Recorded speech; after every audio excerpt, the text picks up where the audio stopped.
Saludos cordiales, muy buenas noches. Gracias por acompañarnos. Este es el programa Hora 25. El pasado jueves, la Asamblea Nacional declaró improcedente pronunciarse sobre el pedido de la jueza nacional Daniela Camacho. Ella solicitaba autorización para iniciar una investigación al expresidente de la República, Rafael Correa, en torno al caso Balda. Ahora Correa, con esta decisión, podría ir a un juicio penal. Esta resolución parlamentaria estuvo acompañada de tensiones, enfrentamientos y disputas. No resultó sencillo. Mientras esto ocurría en Quito, el exmandatario Correa pretendía ingresar al Estadio Mundialista de Moscú. Pero, al parecer, a última hora desistió. Por cuerda separada, el Consejo de Participación Transitorio cesaba en sus responsabilidades a los miembros del Consejo Nacional de la Judicatura. Gustavo Yalc y los vocales del Consejo salieron del edificio de la Judicatura en medio de abrazos, gritos y desconsuelos de los empleados de esa entidad. Inmediatamente fueron designados los nuevos integrantes de dicha instancia de administración del sistema judicial ecuatoriano. Estos temas vamos a tratar hoy en nuestro programa Hora 25. Agradezco la presencia de nuestros invitados. Paul Granda, él es ministro de Gestión de la Política. Está también aquí en el estudio César Litardo. Él es asambleísta y jefe de bloque de Alianza País en el Parlamento. Agradezco la presencia de la abogada Alexandra Vela, profesora universitaria.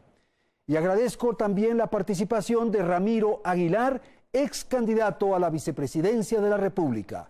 Natalie, buenas noches. Buenas noches, Andrés, amigos televidentes. Tal como mencionaste, con 83 votos a favor de un universo de 98 legisladores, el Pleno del Legislativo declaró improcedente el pedido de la jueza Daniela Camacho, quien solicitó a la Asamblea Nacional autorizar el enjuiciamiento penal de Rafael Correa. Sin embargo, el mecanismo establece que al declarar el legislativo improcedente esa petición, la jueza puede vincular a Correa en el caso, pues se entiende que ya no goza del fuero parlamentario por haber dejado de ser gobernante desde mayo del año pasado. La sesión parlamentaria se dio en medio de la protesta de decenas de seguidores de Correa, quienes a las afueras exigían que se respete el debido proceso. A finales del mes de julio, la Fiscalía podría iniciar la fase de juicio preparatorio. El fiscal general Paul Pérez Reina solicitó a la Corte Nacional la vinculación del expresidente Rafael Correa en el secuestro de Fernando Balda. Se han encontrado varios elementos de convicción que se consideran suficientes para realizar la vinculación a este proceso de instrucción fiscal en contra del señor expresidente de la República del Ecuador. La versión de Romy Vallejo, ex asesor de seguridad de la presidencia, fue clave para vincular al expresidente Rafael Correa en la investigación. Vallejo señaló que en el 2012 Correa le solicitó que viajara a Colombia para averiguar si el político estaba en ese país de forma irregular. Lo más impactante es que esto se descubre por boca de uno de los hombres de mayor confianza de su gobierno. La versión de Correa no coincide con la de Vallejo. La Fiscalía tomó su declaración desde el Consulado de Ecuador en Bélgica. Allí indicó que se enteró de que el ex legislador estaba en Colombia porque él mismo se encargaba de hacerlo público a través de sus redes sociales. El expresidente recalcó no saber nada sobre el secuestro. Según Correa, todo el mundo actuaba sin que él pueda saber ni siquiera quiénes trabajaban en la presidencia. Así nos ha dicho que eran tantos que él no sabe ni quién trabajaba ahí. Sin embargo, Diego Chimbo, abogado de dos de los exagentes de inteligencia que se acogieron a la figura de colaboración eficaz, señaló que existe evidencia contenida en una memoria USB que permitió develar la escala de mando y de dónde nació la idea del secuestro. Que intentaron primero hacerlo de forma legal con deportación, se fracasó en esa circunstancia, pues, y utilizaron a Romero. Si la Corte Nacional de Justicia decide vincular al expresidente Correa, hasta el próximo 18 de julio, el expresidente Correa deberá presentar pruebas de descargo. A finales de ese mes podría instalarse la audiencia preparatoria de juicio, donde Fiscalía decidiría si acusa o no a Correa por los delitos de secuestro y asociación ilícita. Hasta esa instancia, Correa podría seguir compareciendo vía videoconferencia. Pero en caso de que la Fiscalía lo acuse produce e instale una audiencia de juicio, es indispensable la presencia del exmandatario en el país. Él tendría que estar físicamente, él no puede ser juzgado en ausencia. Si él no está, se suspende la audiencia de juicio para él y continúa con los que estén detenidos o estén presos o los que se presenten a la audiencia. Escenario que solo cambiaría si Fiscalía solicitara su prisión preventiva. Ahí es que tiene que hacerse un trámite internacional para una eventual extradición. Juan Sebastián Roldán, secretario particular de la presidencia, se refirió a la vinculación del expresidente Rafael Correa en la investigación por el secuestro del exlegislador Fernando Balda. Es como gracioso pensar que los perseguidores ahora se sientan perseguidos. Este gobierno no persigue. Nosotros lo que sí vamos a hacer es velar y vamos a pedir a las otras instituciones que la justicia siempre prime, aún para quienes persiguieron en el pasado. Por ahora hay 4 detenidos. Los 3 policías, Raúl Chicaiza, Diana Fuentes y Jorge Espinosa, y el exdirector de inteligencia, Fausto Tamayo, quien ya estaba en prisión por el caso Pases Policiales. Dentro de las pruebas que consta en el expediente se encuentran movimientos migratorios de los procesados, que indican que estuvieron en Bogotá en la fecha del secuestro. Además existen 2 cheques del Banco del Pacífico por un monto de $21.000 girados desde la Dirección General de Inteligencia de la policía a favor de uno de los exagentes detenidos. Asimismo, existe una orden de detención preventiva y alerta de Interpol contra el exjefe de la CENAIN, Pablo Romero. Fue a movilizar a policías colombianos de alto rango. Para la próxima semana se esperan las comparecencias del exfiscal general Galo Chiriboga y nuevamente del exministro del Interior, José Serrano. La Fiscalía podría abrir nuevas indagaciones por otros delitos como peculado en esta investigación. Bien, vamos a empezar entonces. Voy a dar la palabra a nuestros invitados. Gracias a la audiencia, doctor Aguilar. ¿Era preciso recurrir a la Asamblea para pedir autorización en torno a la posibilidad de vincular al expresidente Correa? Buenas noches. Muy buenas noches, un placer compartir con tus coinvitados el panel. Un saludo a la audiencia. A ver, yo creo que el Ecuador debe acostumbrarse a que la justicia sea independiente y tenga su propia doctrina. ¿A qué me refiero con esto? Si en casos similares, por ejemplo el caso del presidente Maguad, cuando se decidió su enjuiciamiento penal, se pidió autorización al legislativo y el legislativo le dijo, mire señor, siga nomás, ya no es presidente de la República.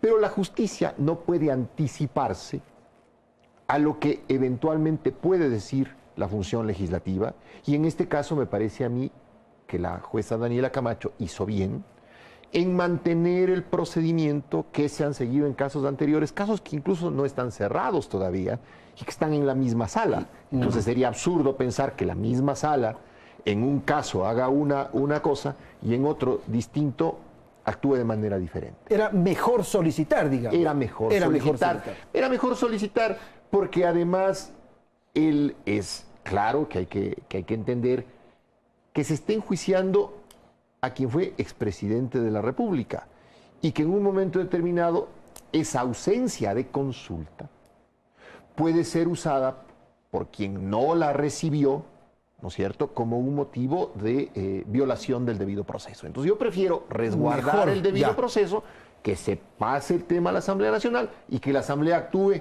como quiera. ¿Y como actuó le parece adecuado? Mire, yo no creo que la Asamblea pueda calificar como procedente o improcedente un pedido de la justicia, pero es un tema de redacción, es un tema de semántica al final del día, de que me gusten o no las palabras. Pero ¿qué es lo que hizo la Asamblea? Dijo, me ratifico en lo que he dicho en casos anteriores, de que cuando se trata de un expresidente, la justicia puede proceder directamente. Perfecto, señor, gracias, tengo mi requisito para sostener el debido proceso, y lo siguiente será la audiencia de vinculación y ponerse a discutir medidas cautelares. Ok. Abogada Vera, su apreciación del tema planteado. ¿Correspondía a la Asamblea? ¿Era adecuado? ¿La forma en que se pronunció? En fin. Yo creo que en realidad, digamos, si es que lo vemos desde el punto de vista de lo que establece la Constitución y las competencias que están atribuidas por la Constitución a cada uno de los órganos, ya sea a la función legislativa o a la función judicial, en mi opinión, no era necesario solicitar una autorización a la Asamblea Nacional. Estoy de acuerdo con el doctor Aguilar en que en un precedente, que es el caso de la solicitud de autorización a la Asamblea para el enjuiciamiento del doctor Yamil Maguad, expresidente de la República, En ese caso se envió una notificación y se pidió un pronunciamiento de la Asamblea Nacional, y en ese caso la Asamblea Nacional dijo: no soy competente. Bueno, para este actuar. tema del expresidente Maguad se lo menciona con insistencia con oportunidad de este tema. Pero era otra constitución. Pues, se lo menciona así porque el texto constitucional al cual se refiere es exactamente igual. No es que es más o menos el mismo sentido del texto. El artículo 120, número 10 de la Constitución actual y el artículo 130, número 10 de la Constitución del año 98 tienen exactamente el mismo texto. Por esa razón es que se lo utiliza como precedente, si no, no habría cómo. Ahora, siendo que ya existía ese precedente y tratando, es mi apreciación, en eso coincido también con el doctor Aguilar, la jueza está tratando de blindar su proceso y evitar que se pueda alegar con posterioridad el haber no cumplido, el incumplimiento del debido proceso y por lo tanto la afectación a la persona que ha sido encausada por haber obviado ese procedimiento. Respecto de la resolución adoptada por la Asamblea Nacional, estaba en su perfecto derecho de hacerlo, lo hizo de acuerdo con el mecanismo apropiado, la decisión fue tomada conforme con la Constitución y claro, digamos, yo hubiese preferido que el texto constitucional no califique de improcedente la solicitud, sino que declare lo que debió declarar. La Asamblea, en este caso, no es competente porque esa competencia no la tiene en razón de que la persona sobre la cual se solicita el encauzamiento, o sea, el levantamiento, la posibilidad de que se continúe el encauzamiento, no es presidente de la República a la fecha. Perfecto, muchísimas gracias. César Litardo, su opinión también sobre el tema, si es tan amable. Bueno, buenas noches a todos los que me acompañan acá en el panel, a todos los que nos ven en el país.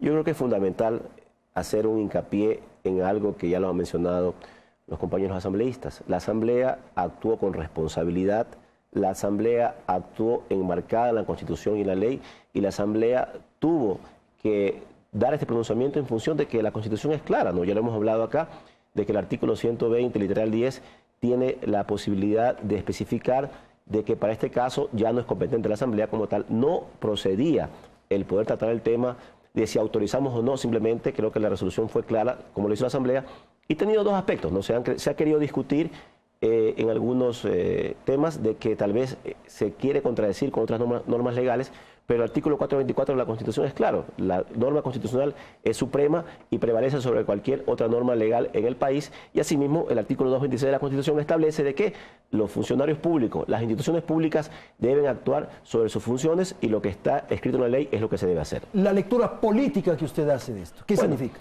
Yo creo que aquí hay que dejar claro varios temas, ¿no? Se quiso tal vez politizar el tema como que esto era una persecución. Es un hecho político, sin duda. Pero se quiso darle el giro tal vez hacia que esto era una persecución al expresidente Correa. Yo creo que en ese sentido nosotros tenemos que dejar muy claro que la Asamblea es responsable en ese caso y que la Asamblea actuó en base a un marco jurídico y un marco constitucional. En ningún momento se ha querido hacer ninguna persecución, lo que se quiere es tener esa posibilidad de que haya la independencia de funciones. La Asamblea su trabajo, la parte judicial o la función judicial hará el suyo, y ya en el proceso que se va a enmarcar en esta investigación se determinará si son culpables o no los responsables de estos hechos que se imputan. La independencia de las funciones, ministro, buenas noches. Lo que ocurre es que se registró un comunicado en vísperas de esta definición en la que alguien podría pensar que había una intromisión, una interferencia, una presión del gobierno central. De ninguna manera, y buenas noches a todos. Buenas noches, sí. Para nosotros es fundamental ser coherentes con lo que hemos venido pregonando en este año de gobierno. Es decir, primero la independencia absoluta de los poderes, que se actúe con decencia, que se actúe con transparencia y que fundamentalmente con la libertad que le corresponde actuar a todas las funciones del Estado. Y precisamente ese comunicado tenía ese objetivo, es decir, hacer un llamado para que efectivamente desde una perspectiva de una unidad y de una coalición política, digamos, dentro de nuestra agrupación, obviamente seamos correspondientes a esos principios que hemos venido defendiendo como gobierno nacional, del respeto a las funciones del Estado. Y coincidimos, yo creo que todos quienes estamos en este panel, de que efectivamente el respeto a lo que establece el artículo 120, y yo diría además como un precedente adicional, no solamente es el precedente del caso Maguad, en donde se actúa efectivamente en la misma línea que se está actuando en la actualidad, sino el precedente también del caso del ex vicepresidente Jorge Glass, en donde la Asamblea sí se pronuncia, sí autoriza, en donde queda claramente diferenciado que efectivamente esta norma, el artículo 120 de la Constitución, se aplica para aquellos funcionarios que están en ejercicio de sus funciones, y cabe la redundancia, es decir, para presidente y vicepresidente en funciones. Ahora, quisiera insistir un poco en la lectura política que le corresponde a ustedes de su secretaría. O sea, yo creo que más allá de la lectura política tenemos que someternos a lo que establece la Constitución y la ley. Es decir, estamos hablando de un caso que está judicializado, que está en manos de la Fiscalía, que está en manos de la Corte Nacional de Justicia. Y obviamente se tienen que cumplir con todos los procedimientos que están establecidos en estas normas. ¿Pero que pueda haber persecución? De ninguna manera, de ninguna manera. Este es un gobierno, por lo menos, que está, yo creo que ha dejado debidamente sentado cuáles son los principios que nos gobiernan. Y eso es, obviamente, un gobierno de paz, un gobierno de unidad, un gobierno de respeto a los diferentes criterios que se dan, de pluralismo, de democracia, de consolidación de los procesos democráticos. De ninguna manera. Nosotros actuamos de acuerdo a lo que establece la Constitución, de acuerdo a lo que establece la ley, y en función de eso es que hemos emitido nuestros criterios como Ejecutivo. Un gobierno de paz, quienes escuchan eso desde la otra orilla dirían que eso no ocurrió justamente en momentos en que se había convocado la Asamblea con esta tensión y estos incidentes en las afueras del Palacio Legislativo. Lamentablemente son acciones que llevan como consecuencias seguramente a acciones que no parezcan efectivamente lo que usted dice, pero digamos podemos ver de lo que se ha podido apreciar en los videos. Hay una actitud violenta de quienes de alguna manera generaban una protesta en el entorno de la Asamblea Nacional, pero de ninguna manera esa es una política de gobierno. Nosotros tenemos una política, insisto, de respeto a los diferentes criterios, somos pluralistas, queremos consolidar la democracia, queremos consolidar el régimen de Estado de Derecho con el respeto de todas las instituciones y de las funciones que le corresponde a cada una de ellas. Perfecto. Ramiro, su apreciación de lo que han dicho sus compañeros de panel, incorporando el elemento político en su exposición. A ver, yo quiero hacer una lectura política desde la objetividad, desde el análisis. Intentar ser objetivo, sí, por lo menos. Procesarle a Correa por el tema Balda, dejando de lado todo el tema de la corrupción, y sin que se tope un solo millón de dólares de los que aparentemente se habrían ido del país por temas de corrupción, es casi irrisorio. O sea, el Ecuador necesita justicia, el Ecuador necesita también que no haya impunidad, no solo en tenerle a la gente en la cárcel, sino que devuelvan la plata, pues. O sea, hay un país que tiene una enorme crisis económica, los ecuatorianos pagamos esa crisis con impuestos, con trabajo, y resulta que, solo para terminar la idea, el vicepresidente de la República está acusado de un delito de asociación ilícita, va a pasar 6 años en la cárcel, 4 de los cuales, si pasará 3, entrarán en los procesos de prelibertad, y hay cero dólares repatriados al país. Creo que hay unos 2 o 3 que le tomaron de unas cuentas de algunos de los funcionarios chicos de Petroecuador en Panamá y alguno de los que del ex ministro de Electricidad que puso allá en el descaro absoluto a nombre de sus parientes. Y el resto. Entonces, está bien que se procese al expresidente Correa y que se investigue lo que pasó en su gobierno. Pero tampoco cerremos el espacio político de tal forma que con eso nos demos por satisfechos. O sea, no se trata aquí de colmar las vasijas de odio y decir, bueno, ya Correa va a la cárcel, hay prisión preventiva, no puede venir al país, o si viene le meten al tarro y ya respiramos, ¿no es cierto? No, un ratito. Primero hay que probar, es decir, la vinculación que se puede dar a Correa no es ni juzgar, ni necesariamente acusar. Pero ojo, es por el tema de Balda. Así es. Y el tema de Balda, desde el punto de vista político, más allá de que pudo haber sido un delito, es un error político absurdo. Bueno, pero es que eso ocurre casi siempre con estos de acuerdo, pero que caen por las cosas chiquitas. Sí, Andrés, pero no hay que quedarse satisfecho con eso. O sea, tiene que haber toda una labor, ministro, con todo el respeto, del gobierno, para identificar los casos de corrupción y trabajar conjuntamente con los órganos internacionales que están para luchar contra la corrupción y ubicar los activos que son producto de la corrupción y repatriarlos. Entonces, hay justicia por la vía de la condena, si es que se ha aprobado, y hay justicia por la vía de la repatriación de los bienes que fueron obtenidos ilegítimamente. Y yo quiero añadir una cosa consonante o coincidente con lo que plantea el doctor Aguilar. En efecto, este gobierno ha dado muestras claras, contundentes, de una lucha sin cuartel contra la corrupción. Por supuesto que queda mucho más por hacer, pero a quién le corresponde determinar las responsabilidades en uno o en otro caso de corrupción es a la función judicial. El gobierno ha dicho y el presidente ha sido absolutamente claro en este tema. Nosotros, en todo lo que tenga que ver con aquellas atribuciones que le corresponden al Ejecutivo, por supuesto, además es un deber legal, es un deber constitucional y es un deber moral y ético. Y nosotros vamos un poco más allá incluso de los casos puntuales de corrupción. Es decir, como gobierno creemos que es fundamental sentar bases sólidas de principios y valores que queremos que gobiernen a nuestra sociedad. Es decir, la corrupción es un tema que efectivamente está presente a nivel mundial y el Ecuador no es la excepción. Y hay que luchar contra la corrupción sin cuartel, pero también hay que sentar bases sólidas de una sociedad que sea más justa, que sea más equitativa, en donde el tema de los principios y los valores sean parte de la convivencia cotidiana y lo hemos dicho con absoluta claridad. Entonces, por supuesto, ahora, el Ejecutivo, de hecho, no hemos sido absolutamente cómplices, ni siquiera nos hemos quedado callados frente a aquellos temas que nos han generado ya solamente indicios de corrupción y obviamente las instituciones del Estado tienen que actuar y por eso creemos en la independencia de poderes y obviamente en la libertad de actuación de estas, ¿no? Y, abogada Vela, las instituciones, ha dicho el ministro, la institucionalidad, ¿cómo responde, cómo enfrenta, cómo se está construyendo para efectos de atacar este mal? Sí, entonces veamos el tema político porque creo que no está bien soslayarlo, ¿no es cierto? Es que ya creo que agotamos el jurídico, ¿no? ¿Cuáles son los temas del análisis político que se encuentran detrás de este tema? En primer lugar, un proceso de redemocratización del país que implica la necesidad de que todos los ecuatorianos, después del proceso vivido durante los últimos 10 años y del desastre, digamos, del resultado del mismo, entendamos que las reglas del juego democrático hay que respetarlas y que esas reglas son respetables y aplicables a todos. En esa línea, un régimen democrático no puede existir si es que las instituciones no hacen el trabajo que deben hacer, no responden a sus atribuciones y no admiten la interferencia de otras funciones del Estado dentro de su actividad.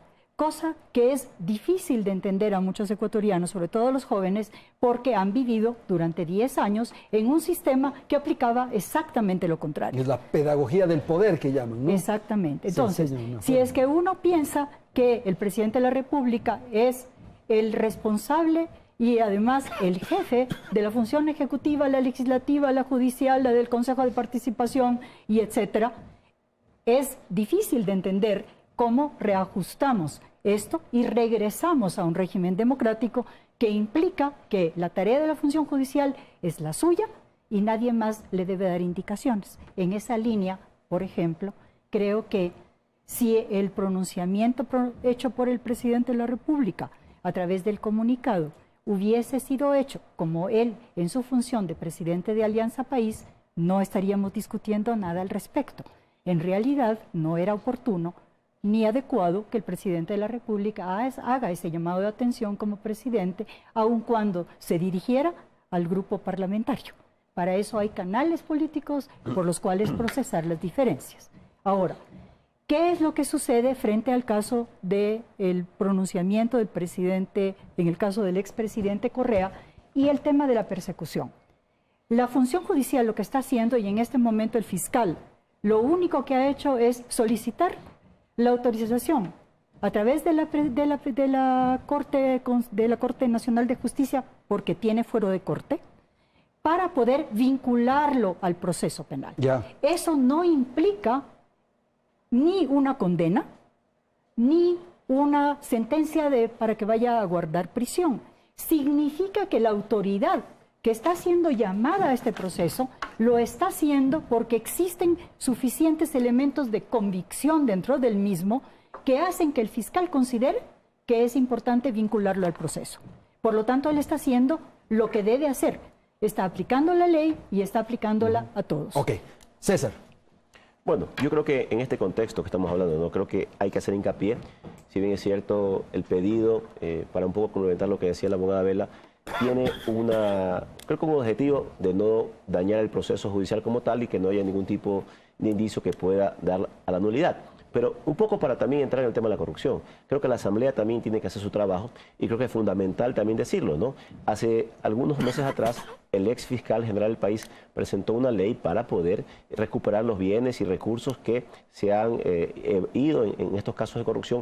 Y recordemos que en el discurso de la presidenta de la Asamblea, la compañera Elizabeth Cabezas, el 24 de mayo, hizo hincapié que en los próximos días se estará presentando un proyecto de ley que aporte a poder ayudar a que en el futuro los recursos que se vayan del país o que el país pierda por temas de corrupción y casos similares, tengan la posibilidad de tener un marco jurídico que en este momento es un poco escueto y que no permite tal vez buscar los mecanismos para esto. Así que creo que la Asamblea desde ese punto de vista también va a hacer su aporte, va a aportar para que el país también tenga el marco jurídico, el marco legal que permita recuperar los recursos y bienes que se han fugado del país por temas de corrupción.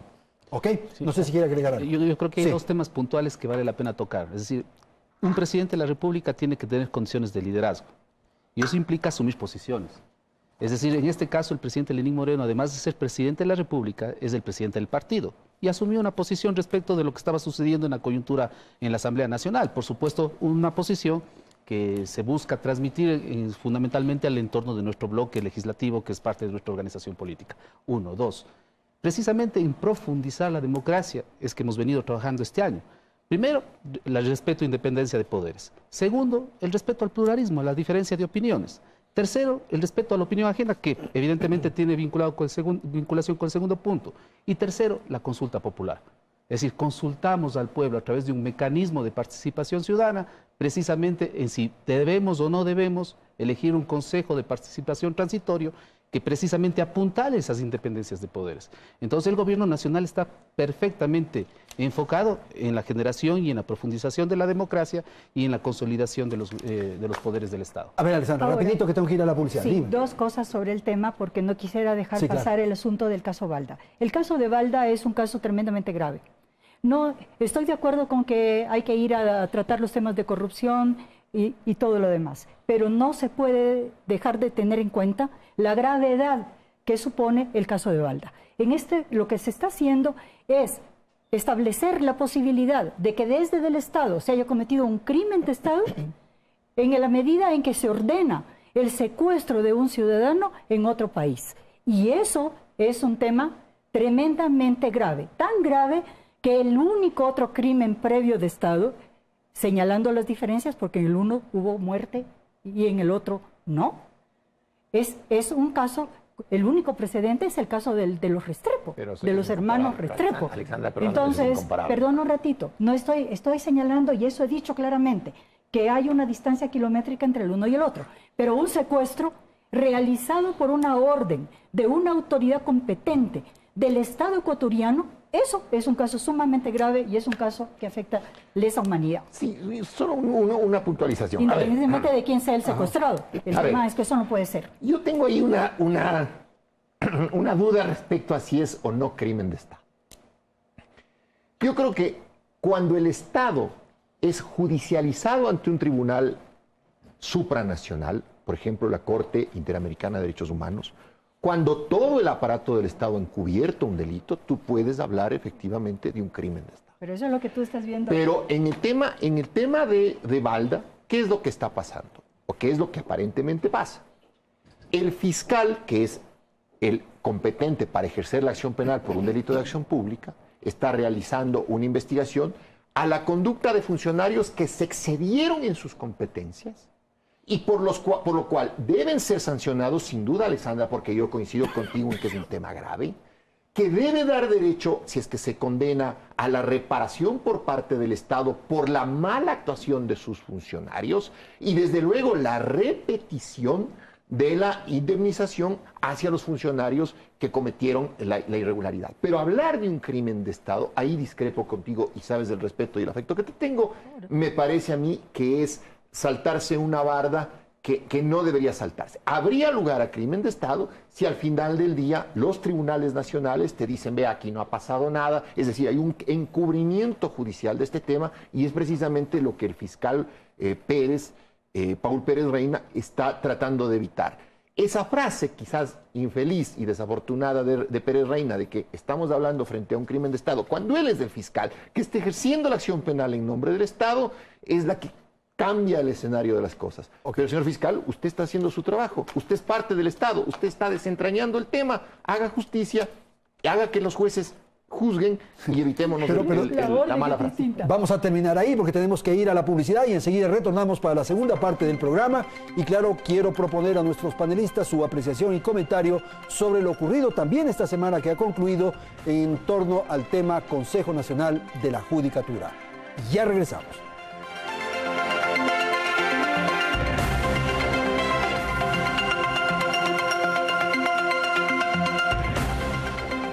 Bien, vamos a la segunda parte del programa. Ministro, hay quienes señalan que el Consejo de Participación Ciudadana y Control Social Transitorio podría estarse extralimitando en sus decisiones. Y de hecho esta semana, la semana que concluye, se resolvió cesar a los integrantes del Consejo Nacional de la Judicatura y designar a los nuevos. En términos generales, sin necesidad de entrar a lo particular, pero ¿cuál es la apreciación del gobierno en torno al tema extralimitación del Consejo de Participación? Mire, yo creo que hay un mandato en este caso popular que establece con claridad cuáles son las competencias de este Consejo. Por supuesto hay una discusión jurídica, pero esa discusión jurídica pasa también porque hay ciertos elementos constituyentes que le permiten hacer una evaluación a todas las instancias y a las funciones del Estado. En esa línea de conducta nosotros, nuevamente, regreso a lo que habíamos planteado a lo largo de este programa, es decir, el respeto a las instituciones. El Consejo de Participación Ciudadana está conformado de acuerdo a la voluntad popular de una consulta.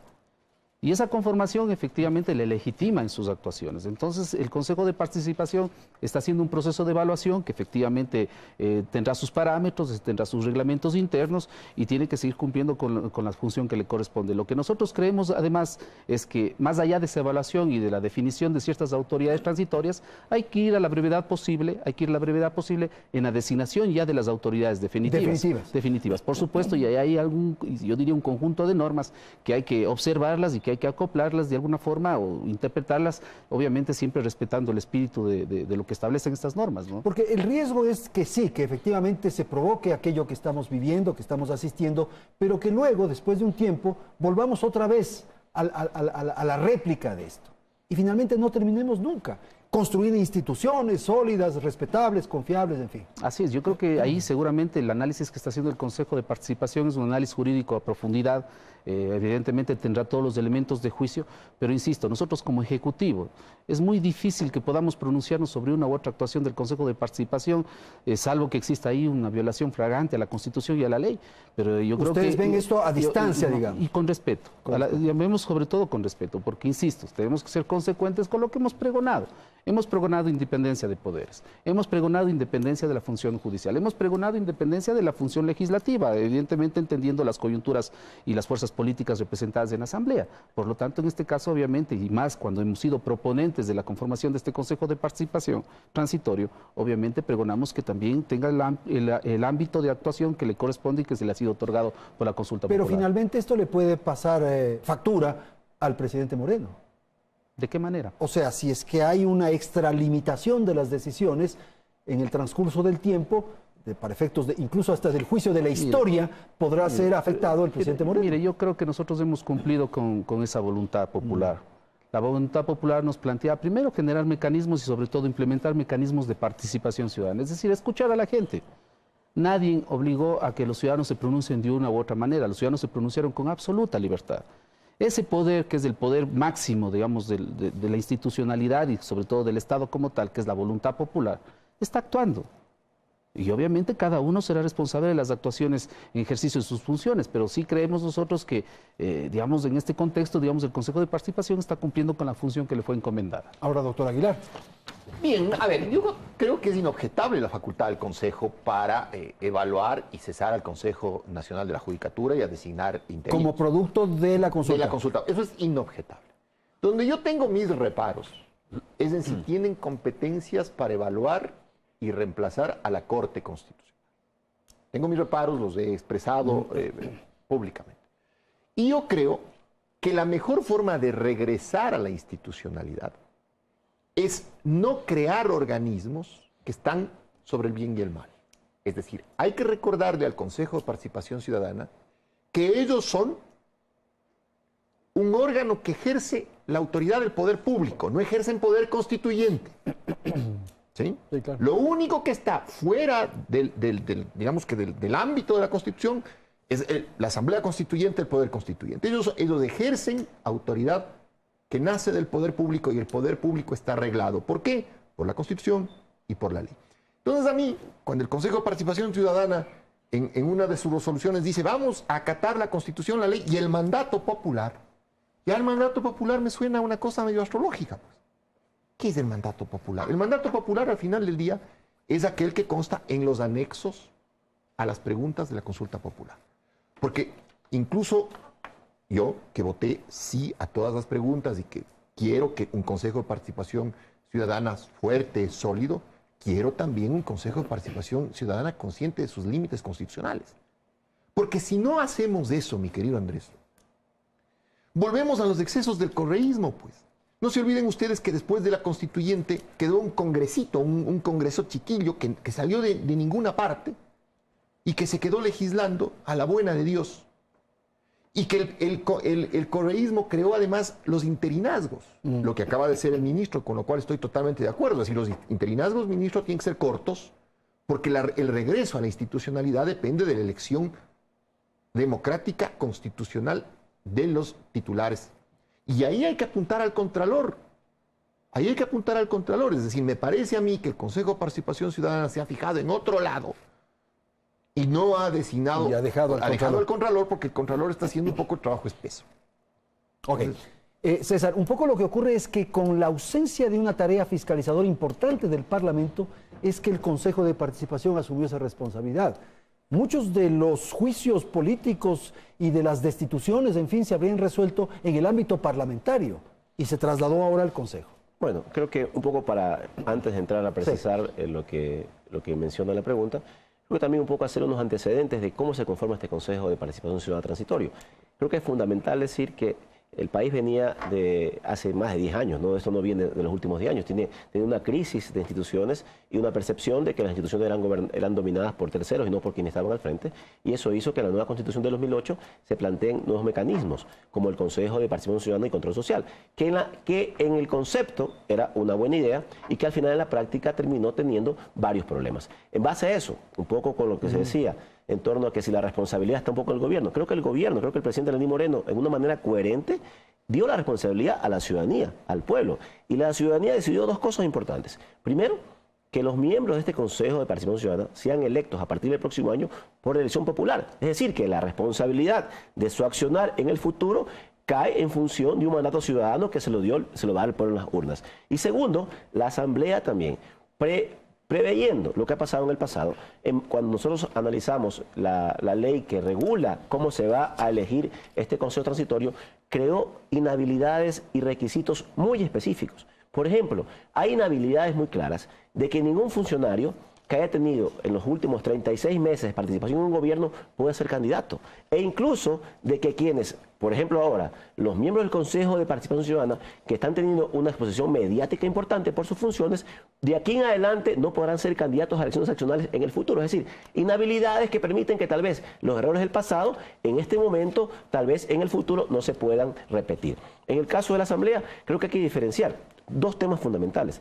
El Consejo de Participación Ciudadana y Control Social tiene sus funciones específicas y claras establecidas en la Constitución y en la ley, así como la Asamblea. Es decir, que las dos entidades pueden cumplir su rol fiscalizador de manera independiente y teniendo claramente sus objetivos y sus funciones para cada institución como tal. Es así como ha habido casos en los cuales paralelamente las dos instituciones han trabajado tanto en el Consejo como evaluador y la Asamblea a través de juicios políticos y se han resuelto en muchos casos de manera similar y en otros tal vez no ha habido coincidencias porque cada uno tiene Cada uno ha ido por su lado también, eso es verdad. Alessandra, por favor. Y en mi opinión, el problema de fondo es que el Consejo de Participación Ciudadana no debe existir. El Consejo fue generado, digamos, durante la Asamblea Constituyente en el 2008. El único antecedente del tema es la generación de un Consejo de Participación Ciudadana con atribuciones similares en la Constitución Bolivariana de la República de Venezuela. ¿Y qué hace en realidad el Consejo de Participación Ciudadana? Lo que hace es limitar el poder de la Asamblea Nacional, que es el primer poder del Estado, y lo limita en el momento en el que las designaciones más importantes de la institucionalidad son transferidas desde la Asamblea Nacional, en donde están representados todas las diferentes corrientes del pensamiento de la ciudadanía en un momento determinado, en un proceso de elección, lo traslada hacia un órgano que es cuyos representantes hasta este momento en la versión de la Constitución son representantes elegidos por un grupo determinado con una altísima influencia del presidente de la República, y es un signo más del hiperpresidencialismo que estableció la Constitución del año 2008. Entonces, este problema del Consejo debe ser enfrentado como lo que es. Si queremos que esto permanezca o si queremos eliminarlo, y no a medias. En este momento estamos transitando por un camino que es intermedio. Es facilitar que se desestructure el poder completo que tenía el presidente Correa a través de la designación realizada por el Consejo de Participación Ciudadana, única y exclusivamente en función de su interés, que se desestructure esto y se reemplace por otras autoridades que ya no sean designadas de esa manera. Y en ese sentido, el presidente Moreno ha respetado las decisiones que adopta el Consejo de Participación Ciudadana, como no podría ser de otra forma, porque esa es una responsabilidad y un deber de todo presidente de la República constitucional. Entonces, ¿cuál es el tema que vamos a tener que enfrentar más adelante? La eliminación definitiva del Consejo de Participación Ciudadana y el que la Asamblea retome el poder que debe tener la Asamblea Nacional y que no continúe siendo una asamblea diminuta. A ver, discutible, ¿no? Discutible desde el punto de vista conceptual y yo diría hasta teórico. Sin duda alguna, digamos, este Consejo de Participación Ciudadana y Control Social, efectivamente en su composición no será perfecta, digamos, no será perfecta. Pero yo creo que de alguna manera la consulta popular corrige eso, porque la consulta popular le dice, ¿no es cierto?, se va a conformar el Consejo de Participación Ciudadana y Control Social producto de la elección y del voto de las personas. Con lo cual yo creo que, digamos, está enfocada en generar mayor independencia de esta función del Estado, que a mí me parece que además tiene que ver con un asunto nuevamente de concepción de la democracia. Hemos vivido en las últimas décadas, ¿no es cierto?, una democracia que es meramente representativa. Y las democracias modernas van hacia mecanismos de mayor participación, es decir, que la gente tenga voz, que la ciudadanía pueda opinar de manera permanente, constante, sobre los temas que son de trascendencia para el país. Entonces yo creo que por ahí el análisis pasa también sobre qué tipo de democracia queremos. Perdón la interrupción, totalmente diferente de lo que hemos vivido en los últimos 10 años, porque esto no reúne ninguno de los requisitos para que un Estado se pueda considerar como un régimen democrático. Hacia allá vamos, y hacia dónde va el gobierno. Precisamente, repito nuevamente lo que hemos dicho varias veces, independencia de poderes, pluralismo, que la ciudadanía tenga más voz, que la ciudadanía pueda hacer escuchar su punto de vista, que participe de la toma de decisiones a través de los diferentes mecanismos que establece la Constitución, de los temas trascendentes que le van a afectar o le van a beneficiar en su vida. Este gobierno lo que quiere es generar esta base que yo creo que en este primer año lo hemos generado, para que efectivamente mejoremos la condición de vida de los ecuatorianos y ecuatorianas, que tengamos mayor desarrollo económico para que genere empleo, para que genere oportunidades, que garanticemos los derechos fundamentales de acceso a la educación, a la salud, a la seguridad social, a la atención de los grupos más vulnerables en este país. Entonces yo creo que desde esa perspectiva, desde la perspectiva por supuesto del Ejecutivo, lo que hemos hecho este año es de enorme trascendencia. Y lo que tenemos que hacer en estos próximos años efectivamente va a verificarse en la generación de mejores condiciones de vida para todos. Voy a ir a la publicidad y enseguida volvemos para dar la palabra a César y a Ramiro. Así que en un instante regresamos.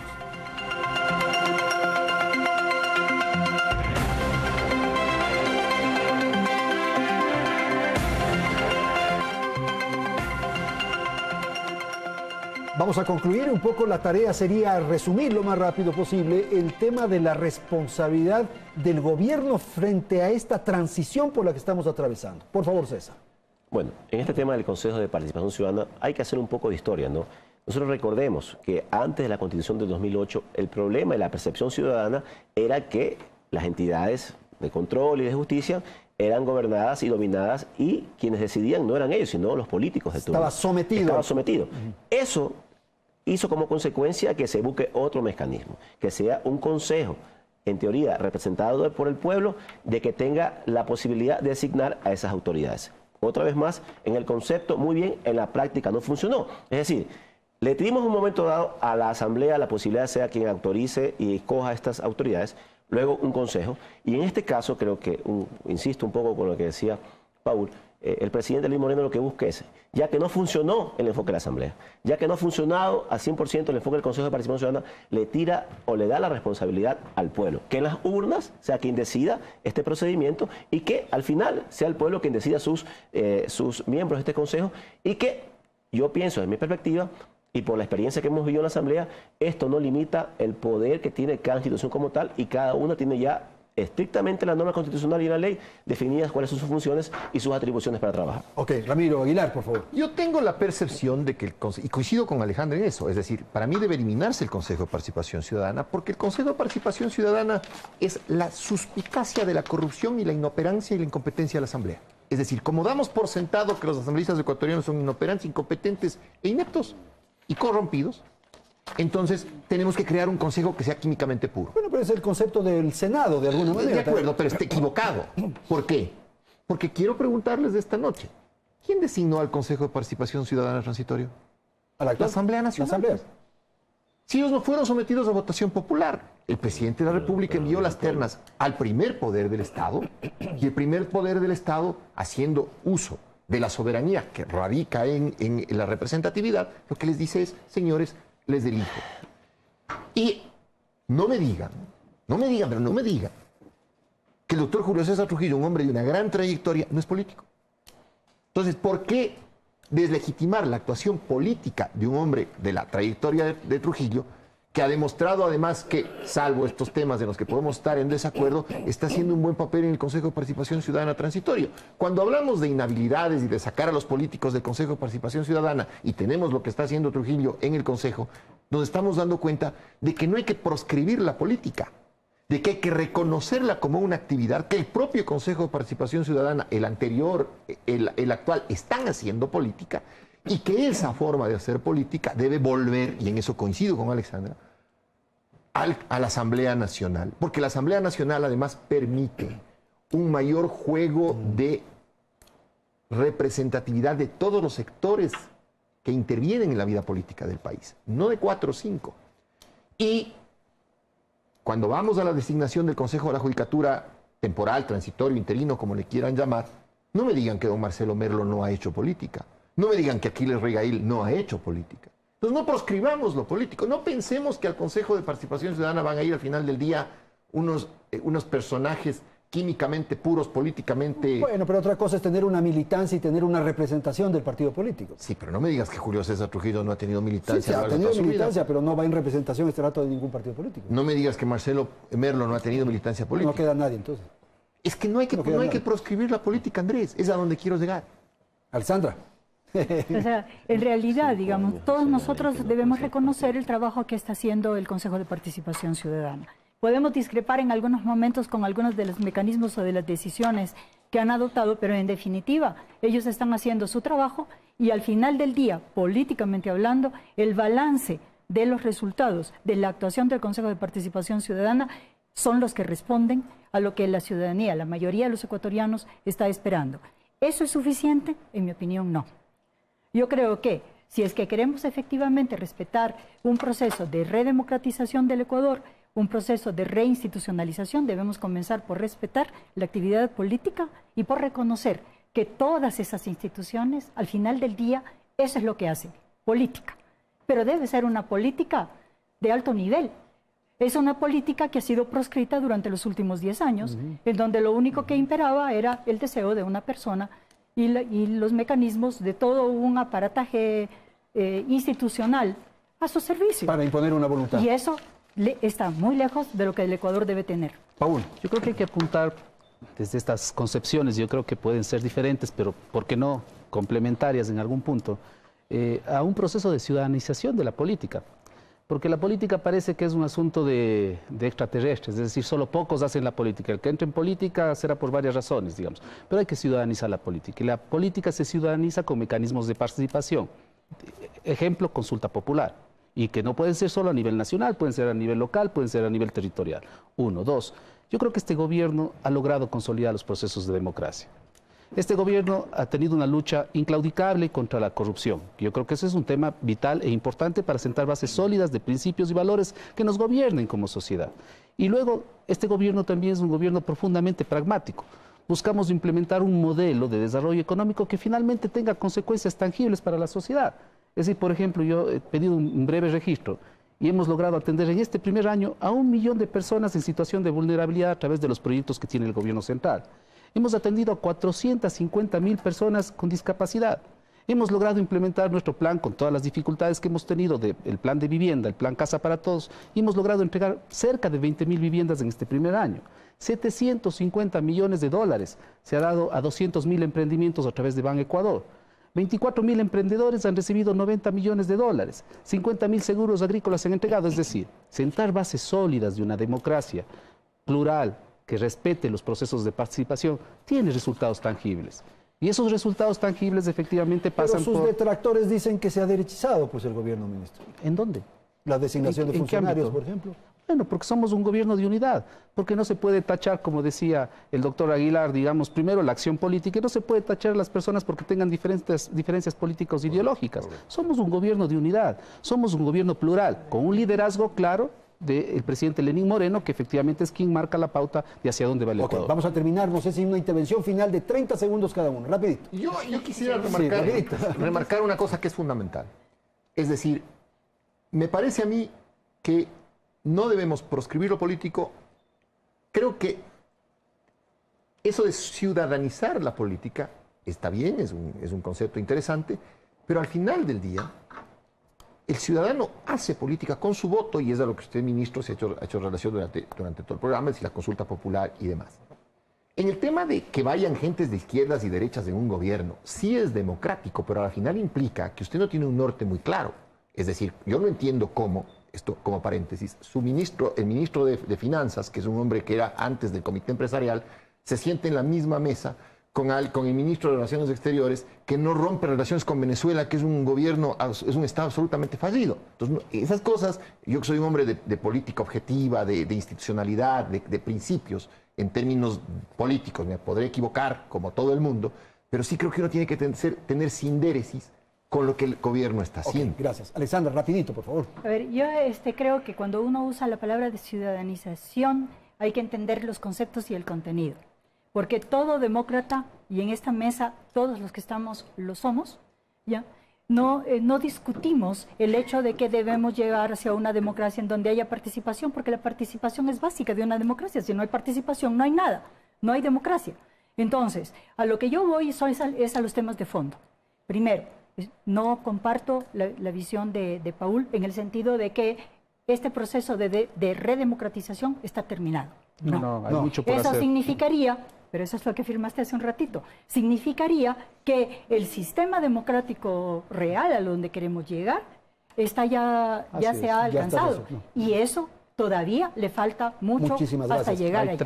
César, rapidito. Solo para precisar los temas, ¿no? Creo que un poco para lo que decía el doctor Aguilar, la Asamblea Nacional eligió a los miembros del Consejo Actual Transitorio en base a lo que dice el anexo de la pregunta 3, no por una decisión arbitraria. Es decir, que hay que decir que eso tiene un contexto en función de lo que el pueblo dijo. Y también un poco el tema de que la Asamblea debería ser el máximo organismo, pero hay que analizar los escenarios.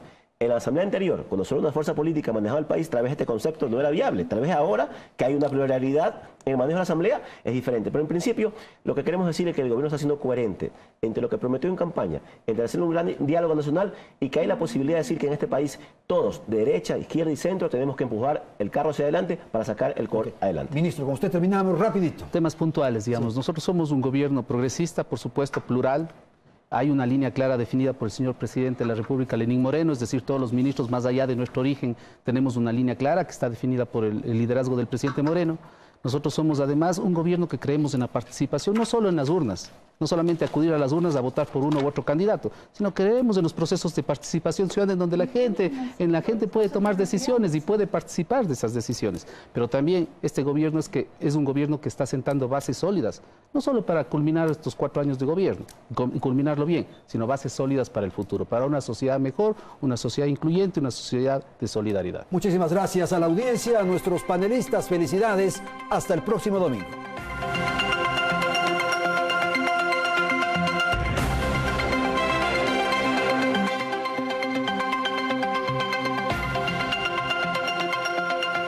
Teleamazonas presentó Hora 25.